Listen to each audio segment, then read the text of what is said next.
गीता अध्याय 15 के श्लोक 16-17 में 3 प्रभु बताए हैं। ये 3 प्रभु कौन हैं? किस प्रभु की शरण में जाने के पश्चात जन्म और मरण समाप्त हो सकता है? 3 प्रभुओं में सबसे उत्तम परमात्मा कौन है? कैसा है? उसका क्या नाम है? इन सभी गूढ़ रहस्यों को जानने के लिए अवश्य सुनिए जगत गुरु तत्वदर्शी संत रामपाल जी महाराज के अमृत वचन। परमात्मा ने कहा, इसलिए गीता जी अध्याय नंबर 18 के श्लोक नंबर 62 में गीता ज्ञानदाता कहता है, उस परमेश्वर की शरण में जा, उसकी कृपा से तू परम शांति और सनातन परम धाम को प्राप्त होगा, जहां जाने के बाद फिर लौट कर नहीं आती। अपने आत्माओं, हमारा ये पिछला रंग जल्दी से उतरदा नहीं। रामानंद जी तो सारी उम्र खो दी थी, 104 साल का बूढ़ा हो गया था, ये डोलेड होते और थोड़ी सी अंदर समाधि लग जाती, उस समय न सोच रहा था मैं ऋषि हो गया। मैं रामानंद जी ने कहा कि बच्चा, मैं समाधि लगाता हूँ, मेरी बहुत दूर तक समाधि जाती है। परमात्मा बोले, लगा तेरी समाधि। वो तो अभ्यास हो रहा था, 1 सेकंड में लगाई और अंदर चला। कहाँ पहुंच गया? त्रिकुटी पर पहुंच गया। और परमात्मा साथ साथ वो 5 साल के बालक पहुंच गया त्रिकुटी पे।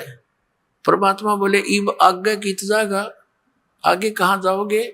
आगे पता नहीं। अब देखो मैं बताता हूं, ये 3 रास्ते, त्रिवेणी शुरू होती है यहां से। ये सीधा रास्ता जाता ब्रह्मरंध्र कहते हैं, और ये लेफ्ट वाला है धर्मराज के दरबार में जागा। जब तेरा समय पूरा होगा, स्वामी जिस त्रिकुटी तक गए वो आप ले जाएंगे, तेरे साथ पार खदाएंगे। वो फिर आपको इस रास्ते ले जाएंगे।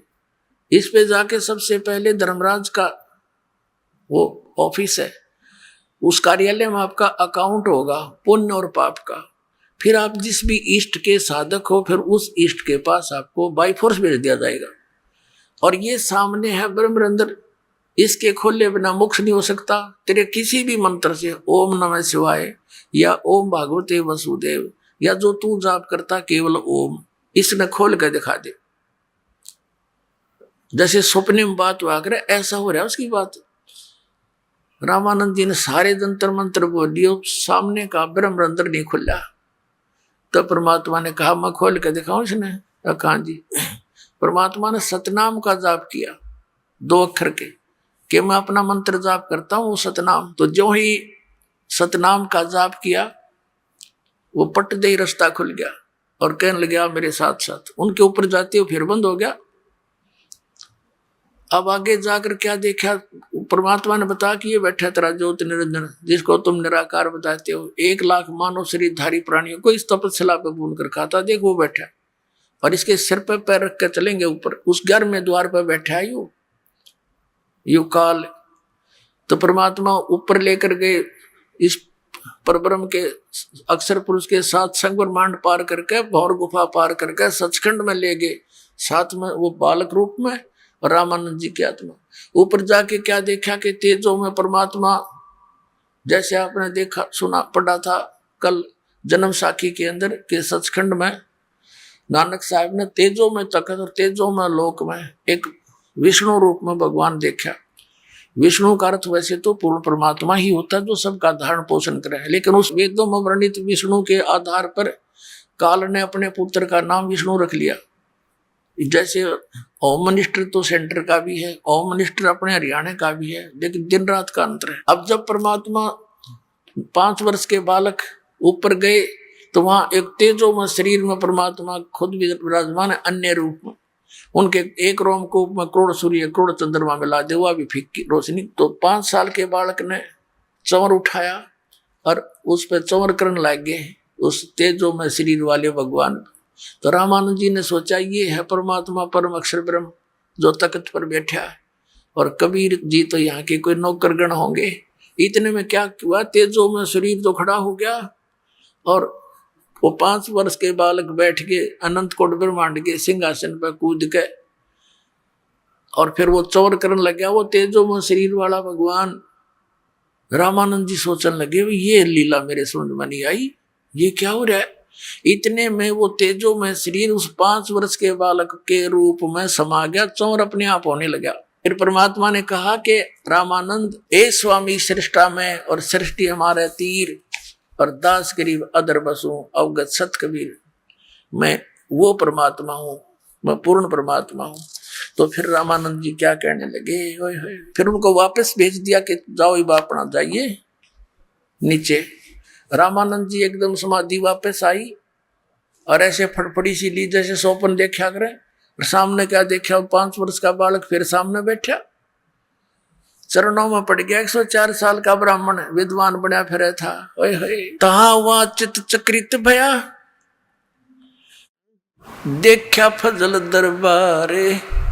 गरीबदास साहब जी कह रहे हैं वहां जाकर मन चक्रित हो गया जब देखा फजल दरबार। फजल माने उस न्याकारी भगवान का दरबार देखा। तहा वहां चित चक्रित भया, भाई देख फजल दरबारे। गरीबदास सिजदा किया, हम पाए दीदारे। तुम स्वामी मैं बाल बुद्धि, ब्रह्म कर्म किए नासे। गरीबदास निज ब्रह्म, तुम मेरा हो गया दृढ़ विश्वासे। कहते मैं तो बालक बुद्धि, तुम स्वामी। रामानंद जी कहते 5 वर्ष के बालक को 104 वर्ष के वो विद्वान पुरुष मैं ऋषि पाक रहा था, सच्चाई से परिचित होकर कहने लगा, तुम स्वामी मैं बाल बुद्धि। मेरा तो बालक जैसा ज्ञान था मालिक, तेरे ज्ञान का अगर सच्चाई से मैं परिचित हुआ। तुम स्वामी मैं बाल बुद्धि, ब्रह्म कर्म किया नासे।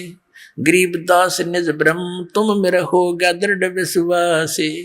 रामानंद जी कहते हैं वो निज ब्रह्म, वो तत्व ब्रह्म आप ही हो, मेरा तो पक्का विश्वास हो गया। दो ठोड़ है एक तू, भया एक से दो। गरीबदास हम कारण तुम आए हो मगजो। कहते दो उठौड़ तू ही है दाता, ऊपर भी रियामी पृथ्वी पर भी वहां पर भी तू ही है। दो उठौड़ है एक तू, और भया एक से दो। गरीबदास हम कारण आए हो मगजो। बोलो सतगुरुदेव की जय हो।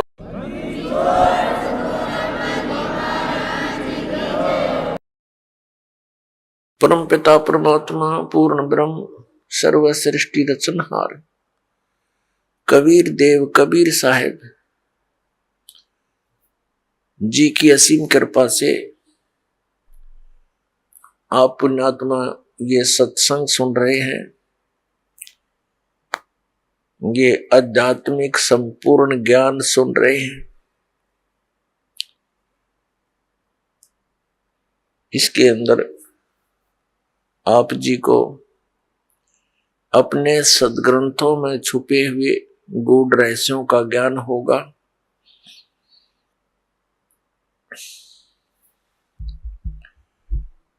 और सत्संग में आने से प्राणी को पता चलता है कि मनुष्य जीवन का क्या उद्देश्य है।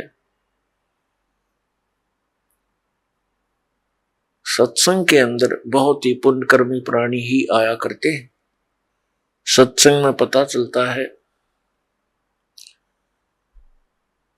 कि मानुष जन्म पाके जो नहीं रटे हरि नाम, और जैसे कुआ जल बिना बनवाया क्या काम। परमात्मा हमें याद दिलाते हैं मनुष्य जीवन प्राप्त करके यदि प्राणी परमात्मा की भक्ति नहीं करता, उसका जीवन ऐसे व्यर्थ है जैसे जिस कूप में, जिस कुएं में जल ना हो, बाकी उसकी सारी स्ट्रक्चर खड़ा हो, पक्का कुआ कर रखा हो, बढ़िया उसके ऊपर बाल्टी रखी हो, लेकिन जल नहीं है तो यूजलेस है। ठीक इसी प्रकार मनुष्य जीवन प्राप्त प्राणी यदि परमात्मा की भक्ति नहीं करते हैं तो उनका जीवन उस कूप रहित, उस जल रहित कूप के तुल्य है। अब उस कुएं का नाम कुआ अवश्य है, लेकिन गुण कुएं के नहीं है। ठीक इसी प्रकार जो मनुष्य शरीरधारी प्राणी परमात्मा की भक्ति नहीं करता, उसका नाम मनुष्य अवश्य है, लेकिन गुण मनुष्य के नहीं है। अपने आत्मा हम देखते हैं कि परमात्मा के चाहने वाली पुण्यात्माओं की कमी नहीं। जहां भी जिस संत के पास देखते हैं लाखों की संख्या में ये पुण्यात्मा कल्याण कराने के लिए, कल्याणार्थ वहां पहुंच जाते हैं। और जो भी वो गुरुदेव साधना बताते हैं, क्रियाएं बताते हैं, वो श्रद्धालु पूर्ण श्रद्धा के साथ करते हैं। और जो बिल्कुल भक्ति नहीं करते उनकी भी कमी नहीं। पुण्यात्मा जो भक्ति बिल्कुल नहीं करते वो तो बिल्कुल अपना मनुष्य जीवन का नाश कर ही रहे हैं।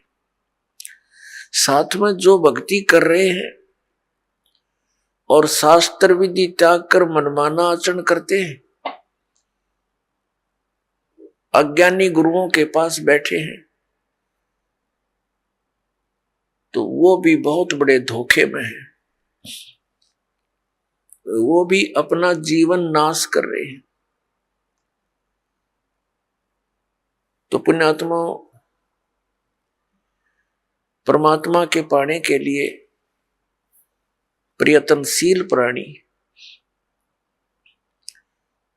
इस बात से परिचित होता है कि परमात्मा गुरु के बिना नहीं मिल सकता। इसलिए गुरुओं की आवश्यकता पड़ी और गुरु बनाने के लिए हम इन महापुरुषों के पास पहुंच गए। अब पुण्यात्माओं विशेषकर भारतवर्ष में बहुसंख्या के अंदर साधक साधना कर रहे हैं। चाहे कोई मंदिर में जाकर, चाहे कोई व्रत रख के हनुमान की चालीसा पढ़ के, या कोई भगवान शंकर श्री कृष्ण जी की भक्ति करके, या कोई तीर्थ आदि पर जाकर कोई ना कोई साधना वो कर ही रहा है, या फिर कोई गुरु बना के। और हम देखते हैं इतनी बहुसंख्या में जहां भक्ति कर रहे हो इंसान, तो एक विशेष परिवर्तन होना चाहिए समाज के अंदर, लेकिन कोई परिवर्तन नहीं। प्रत्येक बुराई बढ़ती जा रही है, हाहाकार मच रहा है। तो इसका कारण क्या है? इसका कारण है जो साधनाएं भक्तजन कर रहे हैं उनसे उनको परमात्मा से मिलने वाली राहत प्राप्त नहीं हो रही, जिस कारण से वे उन्हीं बुराइयों को करना प्रारंभ कर देते हैं जो एक भक्त ने नहीं करनी चाहिए। वो कौन कौन सी बुराइयां हैं? शराब पीना, मांस खाना, और धनी बनने के लिए रिश्वत लेना, और टेंशन समाप्त करने के लिए गुटी लगाना। तो जिस कारण से बुराई बढ़ रही है, घट नहीं रही। परमात्मा की भक्ति करने वाले प्राणी को परमात्मा का लाभ विशेष मिलना प्रारंभ हो जाता है, और उसको फिर एक विशेष ज्ञान होता है कि यदि तू ये बुराई करेगा तो तुझे इन आपत्तियों का सामना करना पड़ेगा। फिर वो इस डर से उन बुराइयों को नहीं करेगा कि ये पाप है, और फिर परमात्मा उसको एक विशेष लाभ देगा। पुण्यात्मा जैसे राजा लोगों को हम बहुत शक्तिशाली मानते हैं, उनके ऊपर भी कोई आपदा आती है तो वो भी संतों के पास ही जाकर उसका निवारण करवाते हैं। तो इससे क्या सिद्ध हुआ कि कोई ऐसी शक्ति है जो हमें एक विशेष लाभ राहत दे सकती है। वो कौन है और कैसे वो राहत देता है, इसका ज्ञान संत जन ही बताया करते हैं। तो पुण्यात्माओं, आप जी को सत्संग प्राप्त नहीं हुआ और जिसको आप सत्संग जानकर ग्रहण किए हुए हो वो कोरा ज्ञान है। क्योंकि जो हमारे सदग्रंथों में प्रमाण नहीं है तो वो शास्त्र विरुद्ध ज्ञान है, शास्त्र विरुद्ध साधना है, उसका कोई लाभ नहीं। अब पहले क्या कारण रहा कि हमारे जो धर्म गुरु थे वो संस्कृत अवश्य जानते थे, लेकिन अध्यात्म ज्ञान शून्य था उनका। वे तत्व ज्ञानहीन थे और हैं अभी तक। हमारे धर्म गुरु कौन है? आचार्य, शंकराचार्य और अन्य मंडलेश्वर, ये सब हमारे धर्म गुरु हैं। ये संस्कृत के तो विद्वान थे, व्याकरण भी इनकी अच्छी दुरुस्त है, लेकिन अध्यात्म ज्ञान बिल्कुल नहीं। अपने आत्मा पवित्र हिंदू धर्म के ये आदरणीय धर्म गुरु हमें जो भी ज्ञान देते हैं, समझाया करते थे या समझाते हैं, बताते हैं, वो कहते हैं कि हमने इनको सदग्रंथों से, पवित्र वेदों से, पवित्र श्रीमद् भगवत गीता से और पवित्र पुराणों से ये ज्ञान तुम्हें सुनाया है। तो हम यही मान बैठे थे कि ये संस्कृत के विद्वान हैं, हमारे सभी सदग्रंथ संस्कृत में लिपिबद्ध है और ये जो ज्ञान दे रहे हैं वो बिल्कुल सही और शास्त्रों वाला ही है। लेकिन अब इस दास को पता चला, क्योंकि इस दास की आंखें बन गई, वो तत्व ज्ञान वाली आंखें दुरुस्त हो गई। पहले हमारे पूर्वज, पहले के जो माता पिता, दादा दादी, कई पीढ़ियां जो हमारे हिंदू धर्म के थे सभी के, वो श्रद्धालु थे, अशिक्षित थे, और इन धर्म गुरुओं ने जो भी क्रियाएं बताई वो सिर दड़की बाजी ला के और पूरी श्रद्धा से करते रहे। तो पुण्यात्माओं, आज हम इस योग्य कर दिए परमात्मा ने कि हम इन सदग्रंथों को अब स्वयं देखेंगे। इस दास ने इन सदग्रंथों का गहन निरीक्षण किया, अध्ययन किया, तो उसमें क्या पाया कि हमारे जितने भी धर्मगुरु, हिंदू धर्म के धर्मगुरु, ऋषि, महर्षि, ये मंडलेश्वर, महंत, संत, ये सभी लोक वेद सुना रहे हैं, दंत कथा सुनाया करते हैं। इनके पास शास्त्र अनुकूल ज्ञान नहीं है। ये वेदों, गीता और पुराणों के विपरीत ज्ञान हमें दे रहे हैं और नाम इन्हीं सदग्रंथों का ले रहे हैं। जो टीचर, जो अध्यापक आउट ऑफ सिलेबस पढ़ाता है, पाठ्यक्रम से हटकर ज्ञान देता है, वो अध्यापक ठीक नहीं, वो शत्रु है उन विद्यार्थियों का। और यही कारण रहा पुण्यात्माओं, शास्त्र विधि को त्याग कर मनमाना आचरण करवा कर इन हमारे धर्म गुरुओं ने हमारे सभी पूर्वज भूत बनवा दिए, 84 लाख योनियों में डलवा दिए, और फिर उनके लिए यत्न बताते हैं, श्राद्ध निकाल दो, पिंड भरवा दो, ये क्रियाएं कर दो, जो कि गीता जी के विरुद्ध है। श्रीमद् भगवत गीता अध्याय नंबर 9 श्लोक नंबर 25 में कहा कि जो भूत पूजते हैं वो भूतों को प्राप्त होंगे। ये श्राद्ध निकालना, पिंड भरवाना, तेरहवीं करना और अस्थि प्रवाह करना, गति कराने के अर्थ, तो ये सब भूत पूजाएं हैं। इनके करने वाले भी भूत ही बनेंगे। देवताओं की पूजा करने वाले देवताओं को प्राप्त होंगे, पितरों की पूजा करने वाले पितर बन जाएंगे। गीता ज्ञान दाता कहता है कि मेरी भक्ति करने वाला मुझे प्राप्त होगा। तो हमने भगवान की भक्ति त्याग कर ये भूत पूजा शुरू कर दी, श्राद्ध आदि निकालना, जिस कारण से हम शास्त्रीय विधि त्याग कर मनमाना आचरण करते रहे और महान कष्ट को उठाते रहे। अपने आत्मा अध्यापक किसे कहते हैं, टीचर किसे कहते हैं? अध्यापक अपने जॉब का मास्टर होता है, उसको टीचर बोलते हैं, अध्यापक कहते हैं, मास्टर कहते हैं।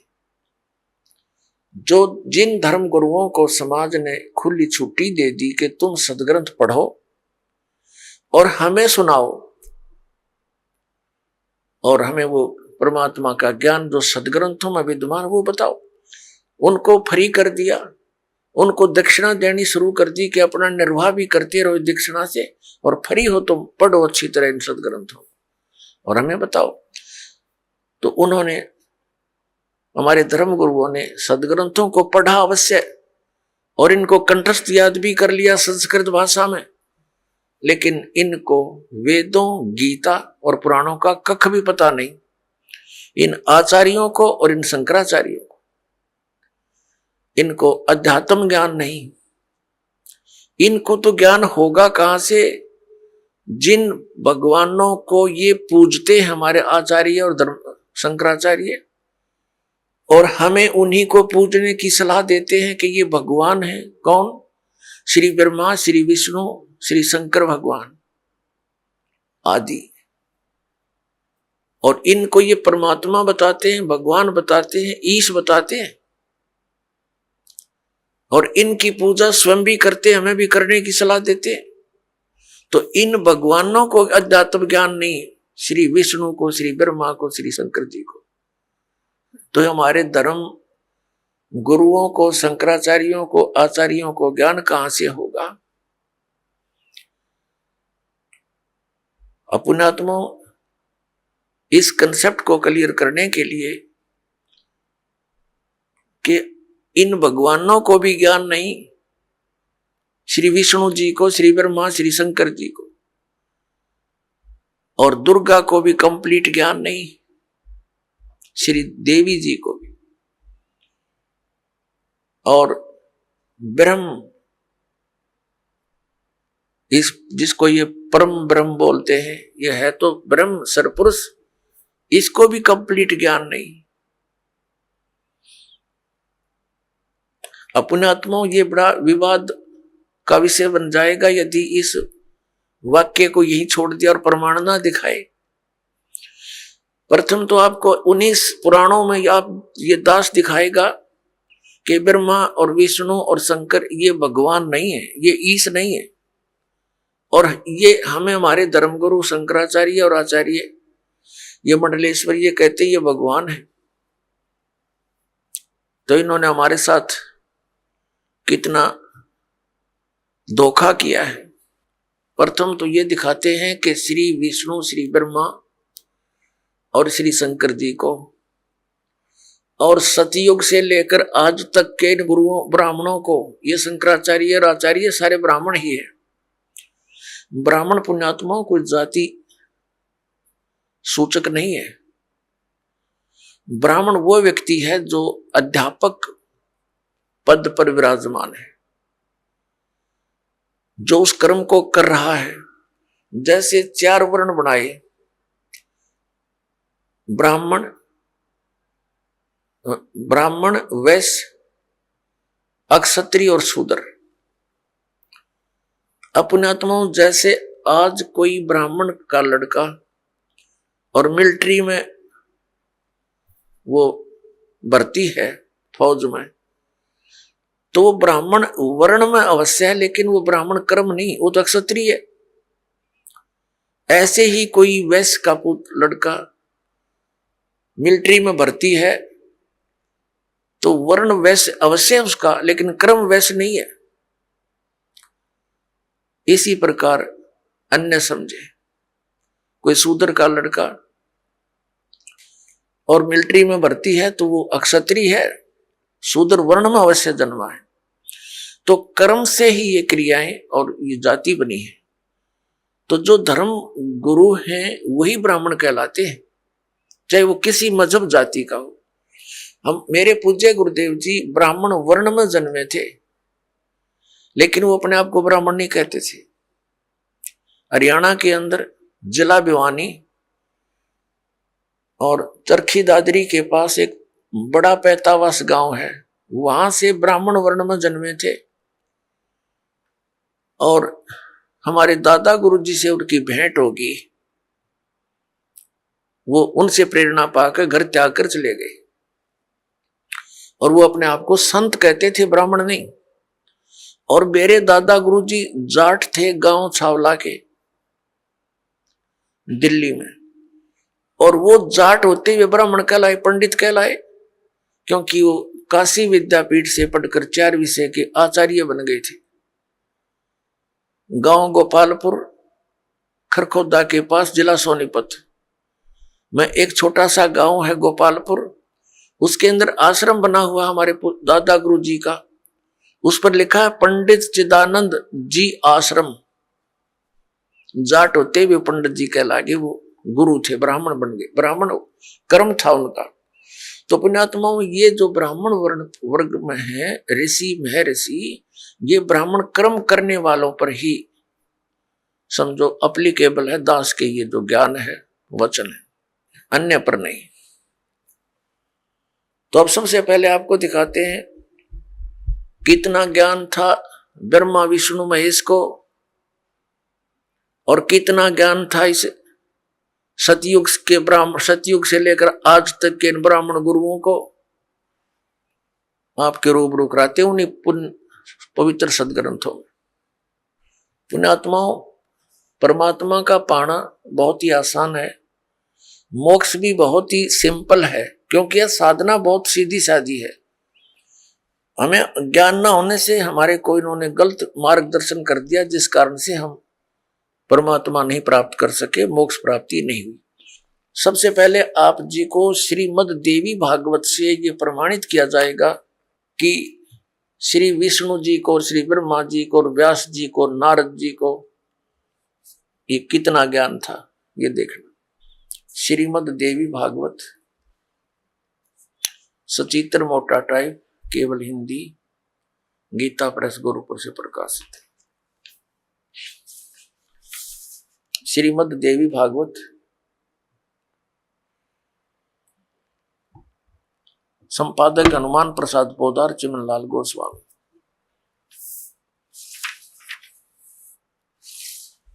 प्रकाशक एवं मुद्रक हैं गीता प्रेस गोरखपुर, गोविंद भवन कार्यालय, कोलकाता का संस्थान। ये इनके फैक्स और फोन नंबर। ये देखिएगा 28 नंबर पृष्ठ पे,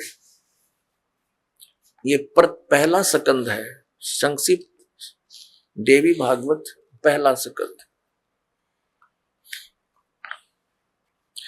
नारद जी ने कहा, ये नारद जी और व्यास जी की गोष्ठी हो रही है। नारद जी ने कहा, व्यास जी तुम इस विषय में जो पूछ रहे हो ठीक ही प्रश्न मेरे पिताजी ने भगवान श्री हरि से किया था। देवा अधिदेव भगवान जगत के स्वामी हैं। लक्ष्मी जी उनकी सेवा में उपस्थित रहती हैं। दिव्य कौस्तुमणि उनकी शोभा बढ़ाती है। वे शंख चक्र गदा लिए रहते हैं, पीतांबर धारण करते हैं, 4 भुजाएं। वे चराचर जगत के आश्रयदाता हैं, जगत गुरु एवं देवताओं के भी देवता हैं। ऐसे जगत प्रभु भगवान श्री हरि महान तप कर रहे थे, उनकी समाधि लगी थी। यह देखकर मेरे पिता ब्रह्मा जी को बड़ा आश्चर्य हुआ। अतः उन्होंने उनसे जानने की इच्छा प्रकट की। ब्रह्मा जी ने पूछा, प्रभु आप देवताओं के अध्यक्ष, जगत के स्वामी और भूत भविष्य एवं वर्तमान सभी जीवों के एकमात्र शासक है। भगवान फिर आप क्यों तपस्या कर रहे हैं और किस देवता की आराधना में ध्यान मग्न है? मुझे असीम आश्चर्य तो यह हो रहा है कि आप देवेश्वर एवं सारे संसार के शासक होते हुए भी समाधि लगाए बैठे हैं। ब्रह्मा जी के विनीत वचन सुनकर भगवान श्री हरि यानी विष्णु जी कहने लगे। अब हम 29 पृष्ठ पर आ गए। पहला सकंद। श्री हरि ने उनसे कहने लगे, ब्रह्मन सावधान होकर सुनो। विष्णु जी बताने लगे ब्रह्मा जी को, मैं अपने मन का विचार व्यक्त करता हूं। देवता, दानव, मानव सब यही जानते हैं कि तुम सृष्टि करते हो, मैं पालन करता हूं और शंकर संहार किया करते हैं। किंतु फिर भी वेद के पारगामी पुरुष अपनी युक्ति से यह सिद्ध करते हैं कि रचने, पालने और संहार करने की यह योग्यता जो हमें मिली है, इसकी अधिष्ठात्री शक्ति देवी है। वे कहते हैं कि संसार की सृष्टि करने के लिए तुम में राजसी शक्ति का संचार हुआ है, मुझे सात्विक शक्ति मिली है और रुद्र में तामसी शक्ति का आविर्भाव हुआ है।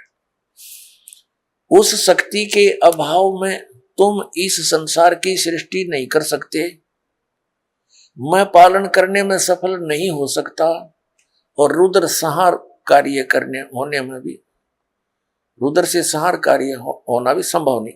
ब्रह्मा जी हम सभी उस शक्ति के सहारे यानी दुर्गा के सारे ही अपने कार्य में सदा सफल होते। सुवर्त प्रत्यक्ष और परोक्ष दोनों उदाहरण में तुम्हारे सामने रखता हूं, सुनो। यह निश्चित है कि उस शक्ति के अधीन होकर ही मैं इस शेष नाग की सैया पर सोता और सृष्टि करने का अवसर आते ही जाग जाता हूं।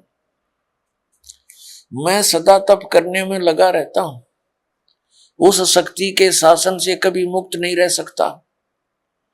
मैं सदा तप करने में लगा रहता हूं, ये ध्यान रखना। उस शक्ति के शासन से कभी मुक्त नहीं रह सकता। कभी अवसर मिला तो लक्ष्मी के साथ सुखपूर्वक समय बिताने का सौभाग्य प्राप्त होता है। मैं कभी तो दानवों के साथ, राक्षसों के साथ युद्ध करता हूं। अखिल जगत को भय पहुंचाने वाले दैत्यों के विकराल शरीरों को शांत करना मेरा परम कर्तव्य हो जाता है। और यहां कमाल कर दिया विष्णु जी ने अपने अध्यात्म ज्ञान का।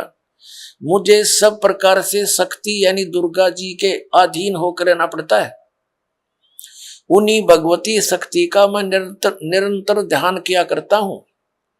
ब्रह्मा जी मेरी जानकारी में इन भगवती शक्ति से बढ़कर दूसरे कोई देवता नहीं। अब ये है श्री विष्णु जी के आध्यात्मिक ज्ञान का निष्कर्ष। श्री विष्णु जी कह रहे हैं कि मैं दुर्गा से, श्री दुर्गा जी से ऊपर किसी भगवान से परिचित नहीं हूं। मेरे अध्यात्म ज्ञान में यह सबसे बड़ी देवता भगवान है। अपना तो आपने इसी लेख में पढ़ा, श्री नारद जी विचलित, श्री व्यास जी विचलित, ब्रह्मा जी के ज्ञान को इन्होंने बताया ही है कि ब्रह्मा जी विष्णु जी को जगत गुरु, देवेश्वर, सारे संसार के पालन करता, उत्पत्ति करता, सब कुछ बता रहे हैं। और ये क्या निष्कर्ष दे रहे हैं विष्णु जी कि मैं तो दुर्गा के अधीन हूं और घोर तप करता हूं। ये तप करके क्या करते हैं, बैटरी चार्ज कर लेते हैं, फिर राक्षसों के साथ लड़ते हैं, फिर इनकी बैटरी डिस्चार्ज हो जाती है, सिद्धियों से लड़ते हैं और फिर ऐसे चार्ज करते हैं। अब विष्णु जी ने तो बता दिया कि दुर्गा से ऊपर मैं किसी को नहीं जानता, मैं दुर्गा की भक्ति करता हूं। और हमारे धर्म गुरुओं से जब कोई प्रश्न किया जाता था कि श्री ब्रह्मा, श्री विष्णु, श्री शिव जी ये किसकी भक्ति करते हैं, ये कहा करते थे, कुछ तो कहते थे कि अपने स्वरूप का ध्यान करते हैं। कोई कहता था कि शंकर भगवान श्री राम की पूजा करता है और श्री राम शंकर जी की पूजा करता है, और कोई कहता कि नहीं ये किसकी पूजा करते हैं, ये तो स्वयं है। अब आपके समक्ष है कि श्री विष्णु जी दुर्गा जी की पूजा कर रहे हैं और इनको सुप्रीम पावर बता रहे हैं, सुप्रीम गॉड, सबसे बड़े भगवान, देवता। अब दुर्गा जी क्या बताती है, इसके भी दो वचन सुनते हैं। ये देखिएगा 7वां स्कंद संक्षिप्त देवी भागवत 562 पृष्ठ पे यहां देवी के द्वारा हिमालय को ज्ञानोपदेश ब्रह्म स्वरूप का वर्णन। श्री देवी जी क्या कहती है? श्री देवी जी कहने लगी, पर्वतराज अब मैं तुझे ब्रह्म के बारे में जानकारी, पहले तो इसने अपने बारे में बताया, लेकिन फिर कहती है नहीं, उस ब्रह्म का क्या स्वरूप है यह बतलाया जाता है, जो प्रकाश रूप सबके अत्यंत समीप में स्थित, हृदय रूप गुहा में स्थित होने के कारण गुहाचर नाम से प्रसिद्ध और महान पद अर्थात परम प्राप्य है। वह समस्त प्रजा के ज्ञान से परे है, अर्थात किसी की बुद्धि में आने वाला नहीं है, यह तुम जानो।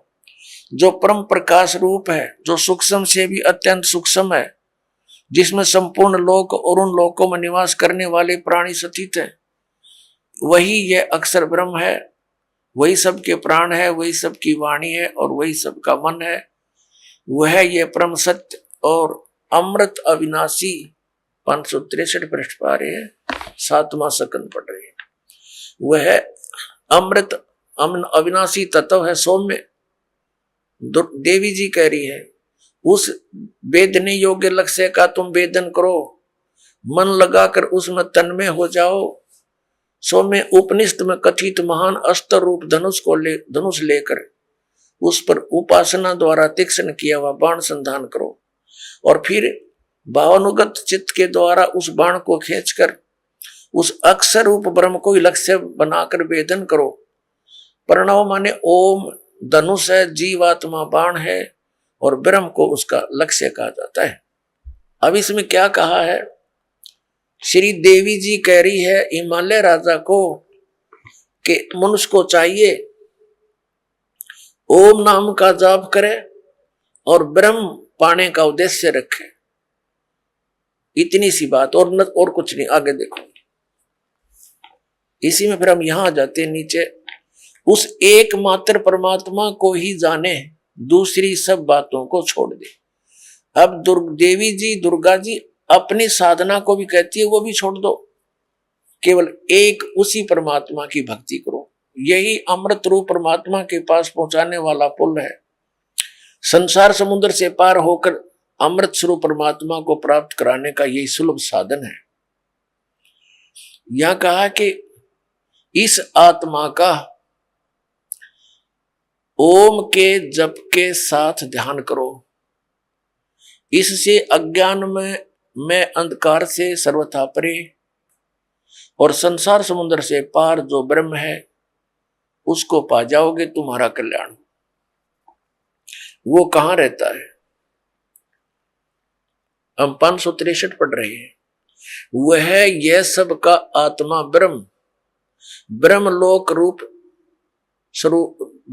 रूप दिव्य आकाश में स्थित है। वह ब्रह्मलोक में रहता है, इसका सीधा सा अर्थ है। अपनात्मा, ये तो अध्यात्म ज्ञान हो गया दुर्गा जी का। ये क्या बता रही है? श्री देवी जी कह रही हिमालय राजा को कि और सब पूजाएं त्याग दे, केवल एक ब्रह्म की पूजा कर, उसका ओम नाम है। उस साधना से तू ब्रह्म लोक को प्राप्त होगा। अपनात्मा, श्री मद भगवत गीता जी का ज्ञान ब्रह्म ने ही दिया श्री कृष्ण जी में प्रवेश करके। अब वो ब्रह्म क्या बोलता है? श्रीमद् भगवत गीता अध्याय नंबर 8 के श्लोक नंबर 13 में कहता है कि ओम इति एकाक्षरम। ये देखिएगा, आपको इन सदग्रंथों से रूबरू करेंगे तभी आपको विश्वास होगा इस दास की बातों पर। यह है श्रीमद् भगवत गीता, जयदयाल गोविंद का इसके अनुवादक हैं, गीता प्रेस गोरखपुर से प्रकाशित। अध्याय नंबर 8 के श्लोक नंबर आपको 13 दिखाते हैं। अध्याय नंबर 8 श्रीमद् भगवत गीता, और यहां देखो 13वां श्लोक। ये 13वां श्लोक है।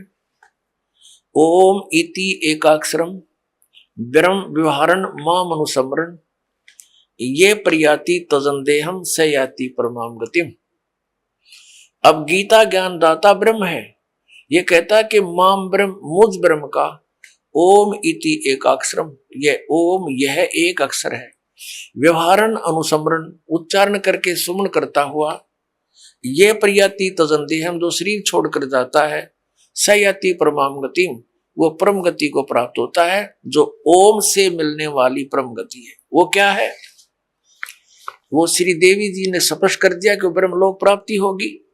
गीता जी अध्याय नंबर 8 के श्लोक नंबर 16 में स्पष्ट किया है कि ब्रह्मलोक पर्यंत ये सभी लोग पुनरावर्ती में हैं, यानी वहां गए हुए प्राणी भी लौटकर संसार में आते हैं, जन्म मृत्यु समाप्त नहीं होती।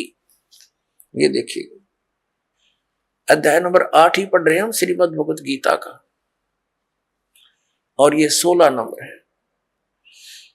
हे अर्जुन, ब्रह्मलोक पर्यंत सब लोग पुनरावर्ती में हैं। अब पुनरावर्ती का इन्होंने यहां पर विश्लेषण किया सटार से, अर्थात जिनको प्राप्त होकर पीछे संसार में आना पड़े, ऐसे पुनरावर्ती इसको कहते हैं। अपने आत्मा, अब ये ब्रह्म क्या बताता है? गीता अध्याय नंबर 4 के श्लोक नंबर 5 से 9 तक ये क्या कहता है कि अर्जुन तेरे और मेरे बहुत जन्म हो चुके हैं, तो नहीं जानता, मैं जानता। श्रीमद् भगवत गीता अध्याय नंबर 2 के श्लोक नंबर 12 में भी ये यही स्पष्ट करता है कि अर्जुन तू और मैं और ये राजा लोग पहले भी जन्मे थे, आगे भी जन्म होगा, ये ना सोच कि हम वर्तमान में ही है। और गीता जी अध्याय नंबर 10 के श्लोक नंबर 2 में ये खुद कहता है कि मेरी उत्पत्ति को ये देवता लोग, ऋषि लोग ये नहीं जानते, क्योंकि ये मुझसे उत्पन्न हुए हैं। अब ये ब्रह्म जो है इसको सरपुरुष भी कहते हैं, और कबीर परमेश्वर जी ने इसको काल भगवान कहा है, और इसने खुद गीता जी अध्याय नंबर 11 के श्लोक नंबर 32 में स्वीकारा है कि मैं काल हूं अर्जुन, और अब प्रवृत्त हुआ हूं। तो ये काल जो है ये गीता जी का ज्ञान दे रहा श्री कृष्ण जी में प्रवेश करके। श्री कृष्ण जी को तो पता ही नहीं मैंने गीता में बोला क्या था। पुण्यात्मा, इस दास के वचन आपको सारे उठ पटांग से लगेंगे एक बार तो, लेकिन धैर्य से सब सुनते रहना, प्रमाण देखोगे गदगद हो जाओगे, दांतों तो उंगली दबाओगे कि बैठा बैठा दिया हमारे आचार्य और शंकराचार्यों ने सारा गलत ज्ञान सुना के। कख भी नहीं पता इन आचार्यों शंकराचार्यों, हमारे हिंदू धर्म के गुरुओं को आज तक, ऋषि में ऋषियों को सतयुग से लेकर आज तक इनको कख भी पता नहीं वेदों और गीता का। अब आपको दिखाते हैं श्रीमद् भगवत गीता, इसके अध्याय नंबर 2 का, अध्याय नंबर 2 श्रीमद् भगवत गीता श्लोक नंबर 12। न तो ऐसा ही है कि मैं किसी काल में नहीं था, अथवा तू नहीं था, अथवा ये राजा लोग नहीं थे, और न ऐसा ही है कि इससे आगे हम सब नहीं रहेंगे। आगे देखो,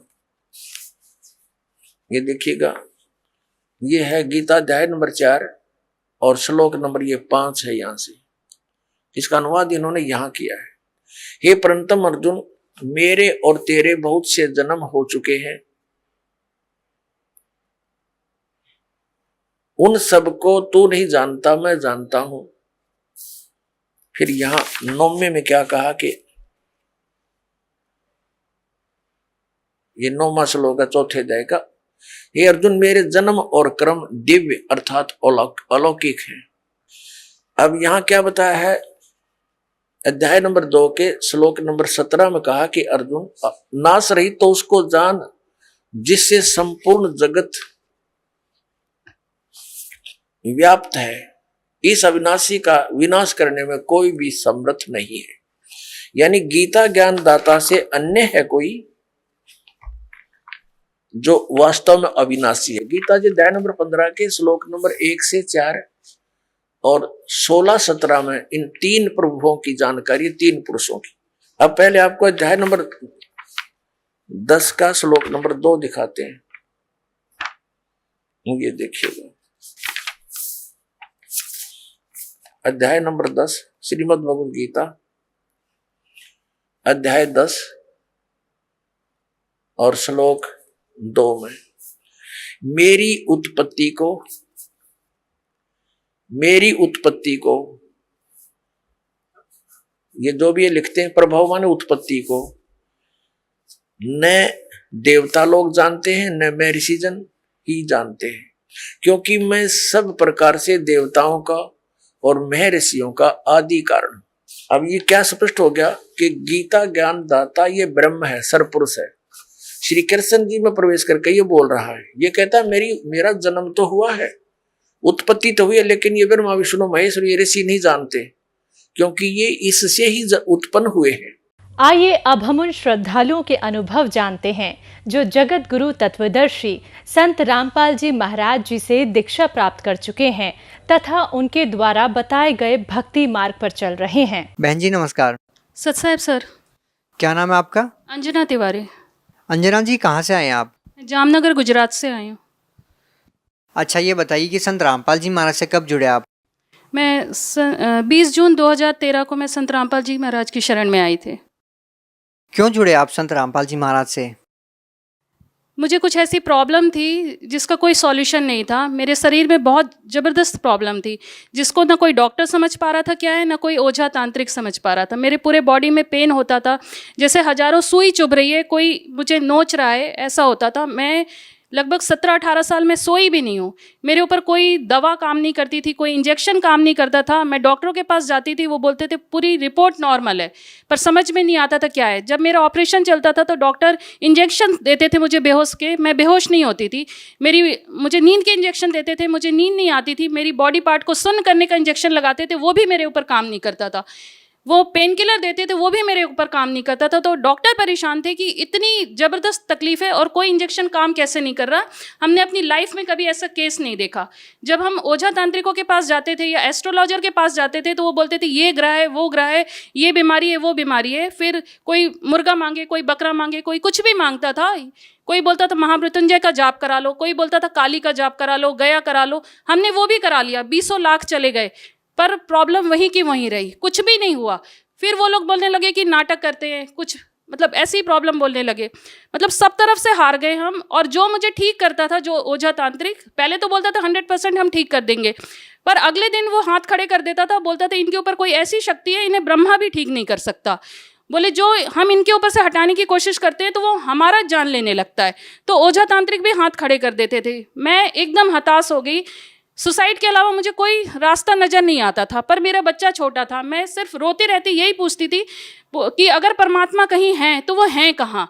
इस कलयुग में तो परमात्मा आएंगे नहीं। जिसने जो बोला वो पूजा की। कोई बोलता था दुर्गा जी को मानो, कोई बोलता था हनुमान जी का। जिसने जो बोला उनको मानना चालू किया, पर कहीं से कोई रास्ता नहीं नजर आ रहा था। ये बीमारियाँ कैसे ठीक हुई? मैं संत रामपाल जी महाराज की शरण में जब आई, मुझे किसी ने पुस्तक भी नहीं दी, कुछ भी नहीं। सिर्फ मैंने आत्मा से पुकारा, परमात्मा कहाँ। टीवी पे गुरुजी का उस समय आ रहा था। अच्छा आप एक बात बताइए, आपने बोला कि आप जिस भी संत के पास जाते थे तो नाटक करते थे, कोई ठीक नहीं करता था।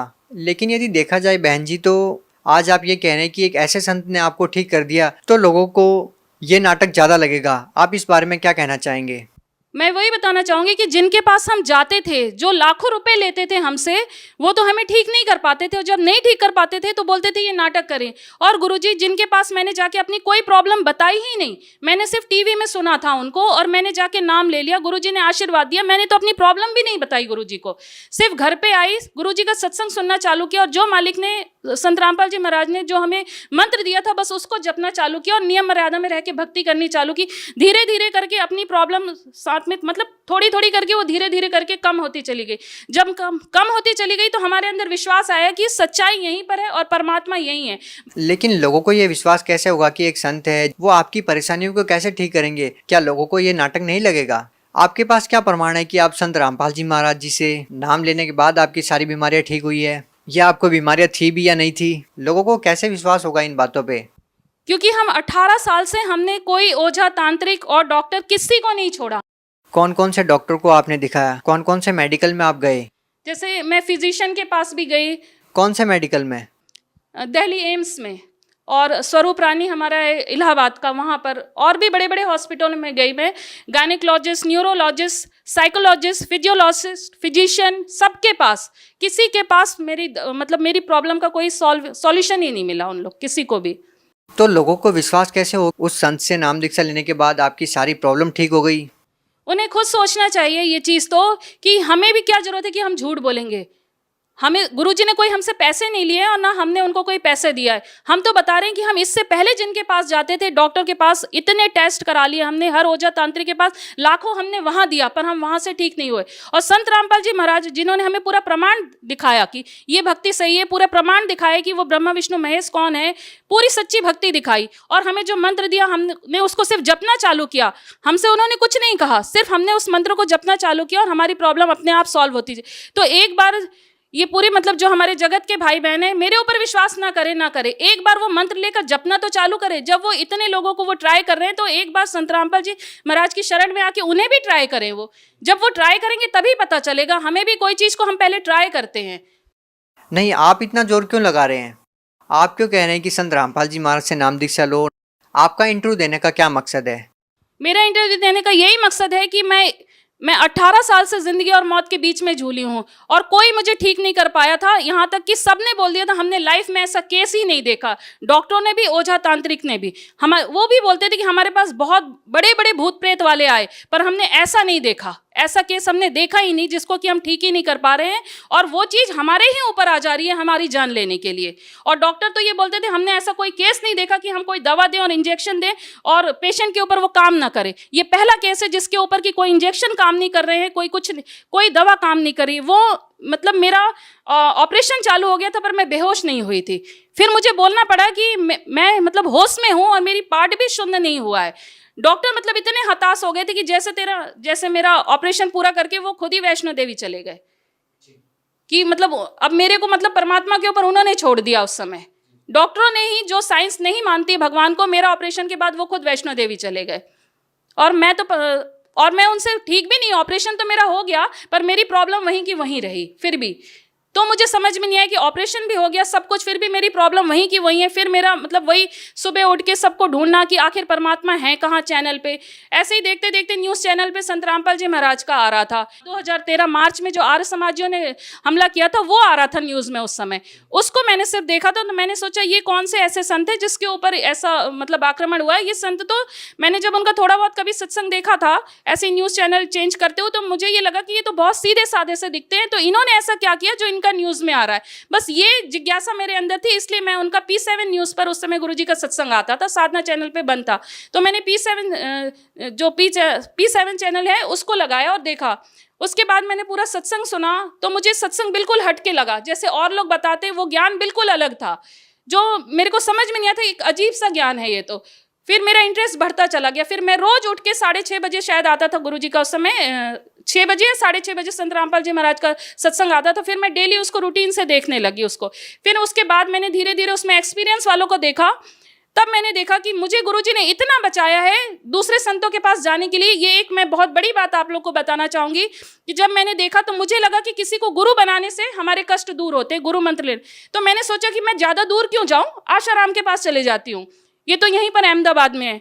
तो जब मेरे मन में ये आया कि गुरु मंत्र लेने से ही ठीक होता है, तो मैंने आशाराम को बनाने को सोचा। तो अगले दिन इंटरव्यू में आशाराम वाला आ गया भगत बताने कि वो आशाराम के पास से हार के यहाँ आया। मैंने सोचा ये तो यहाँ से हार के आया। फिर मैंने सोचा क्यों ना राधा स्वामी को बना ले, मेरे पड़ोस में ही थी वो, राधा स्वामी को बहुत मानती थी।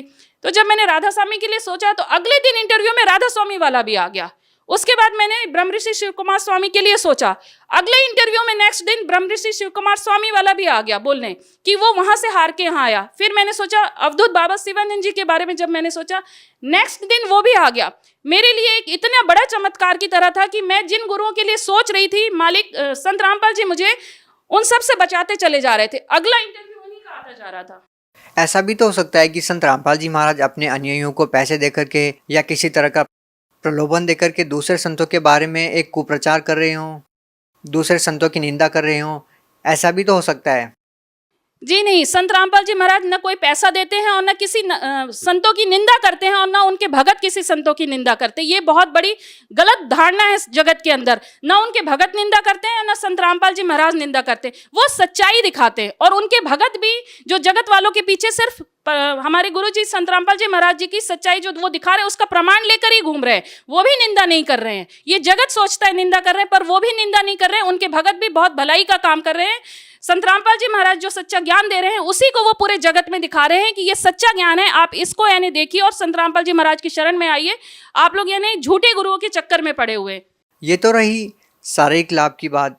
संत रामपाल जी महाराज से नाम दीक्षा लेने के बाद आपको शारीरिक लाभ मिला। बात यदि आध्यात्मिक लाभ की करें और बात करें ये कि एक सच्चा सद्गुरु होता है विश्व में, तो आप लोग संत रामपाल जी महाराज को ही क्यों चुनते हैं? आप दूसरे संतों से संत रामपाल जी महाराज को किस प्रकार से अलग पाते हैं? क्योंकि दूसरे संतों ने हमें मतलब ये आध्यात्मिक ज्ञान दे ही नहीं पाए। वो सृष्टि रचना भी नहीं बता पाए, वो ब्रह्मा विष्णु महेश के माता पिता भी नहीं बता पाए, दुर्गा जी के पति कौन है, उन्होंने हमें कोई ज्ञान दिया ही नहीं ऐसा जिससे कि हम विश्वास करें। और संत रामपाल जी महाराज पूरा मतलब पूरी एक एक टॉपिक पूरा दिखाते हुए हमको पूरा ज्ञान करा रहे, और वो भी पूरे शास्त्र खोल के हमें, वेद कुरान बाइबल गुरु ग्रंथ साहिब पूरे खोल के हमें दिखा रहे हैं सच्चाई। बाकी कोई गुरु ये नहीं करते हैं। बिल्कुल सही बात है आपकी। और लाखों धर्मगुरु हैं, लोगों को ये डिसाइड करना मुश्किल हो गया है कि कौन सही है और कौन गलत। प्रैक्टिकल करके लोगों को पता चल रहा है कि कौन सही है और कौन गलत। जैसा कि आपने प्रैक्टिकल किया और पाया कि आपको जो शारीरिक परेशानियां थी वो संत रामपाल जी महाराज से नाम दीक्षा लेने के बाद ठीक हो गई। इसी प्रकार से संत रामपाल जी महाराज से लाखों लोग जुड़ रहे हैं और संत रामपाल जी महाराज के जो फॉलोअर्स हैं वो बढ़ते जा रहे हैं। यदि आपसे बात करें अन्य अनुभवों के बारे में, तो आपको संत रामपाल जी महाराज से नाम दीक्षा लेने के बाद और क्या क्या लाभ हुए हैं? और लाभ जैसे ये हुए हैं कि पहले मेरे हस्बैंड हाई पोस्ट पे हैं, डीजीएम की पोस्ट पे, लाखों की तनख्वाह उनकी है, पर मैं जो तकलीफ झेल रही थी उसमें हमारे घर में 1 रुपए भी नहीं होते थे, क्योंकि जितनी तनख्वाह थी उसका डबल हमारा हर महीने ओझा तांत्रिकों के पीछे जाता था। और जब से मैं संत रामपाल जी महाराज की शरण में आई हूँ, मेरा 1 रुपया नहीं गया। आज 4 साल हो रहे हैं लगभग, मैंने कोई दवा भी नहीं खाई है, कोई भी नहीं। इवन मुझे सर्दी खांसी और बुखार भी नहीं होता है। अच्छा, आप ये बताइए कि एक संत ने शिष्यों को इतने सारे लाभ कैसे दे रहा है? लोगों को इतने सारे लाभ कैसे हो रहे हैं? जिसको देखो किसी का नशा छूट जाता है, किसी को आर्थिक लाभ हो रहा है, किसी को शारीरिक लाभ हो रहा है। संत रामपाल जी महाराज ऐसी कौन सी दवाई देते हैं कि लाखों लोग उनसे जुड़ रहे हैं और लाखों लोगों को लाभ भी हो रहा है? संत रामपाल जी कोई दवाई नहीं देते हैं, वो तो गुरुजी जो मंत्र दे रहे हैं। जैसे हम जिसको ढूंढते चले आ रहे हैं कि अगर हमसे कोई गलती हुई है, कोई पाप हुआ है, जैसे हमारा बच्चा कोई गलती करता है हम उसे माफ करते हैं, तो हमसे अगर कोई पाप हुआ तो वो परमात्मा के पास भी जरूर हमारे पाप कर्मों को काटने का मंत्र होगा।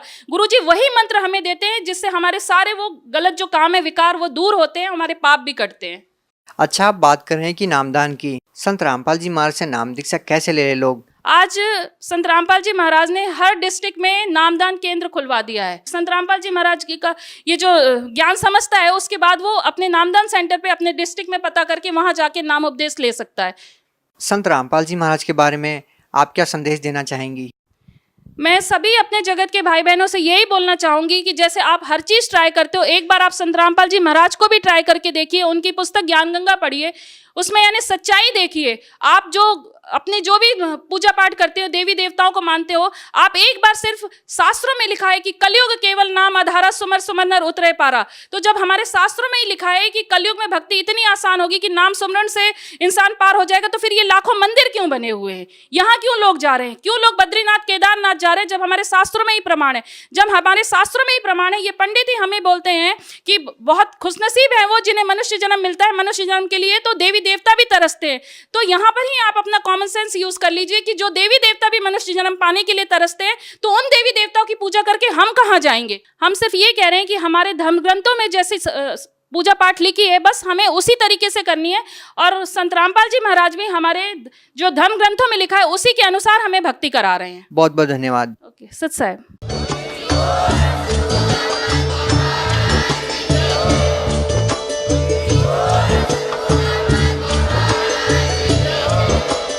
आप सुन रहे थे जगत गुरु तत्वदर्शी संत रामपाल जी महाराज जी के मंगल प्रवचन। अधिक जानकारी के लिए विजिट कीजिए हमारी वेबसाइट www.jagatgururampalji.org। संत रामपाल जी महाराज जी के शुभ आशीर्वाद से पूरे विश्व भर में 500 से भी ज्यादा नाम दीक्षा केंद्र हैं, जिन पर संत रामपाल जी महाराज जी द्वारा ऑनलाइन निशुल्क नाम दीक्षा दी जा रही है। अपने नजदीकी नाम दीक्षा केंद्र का पता करने के लिए संपर्क करें 8222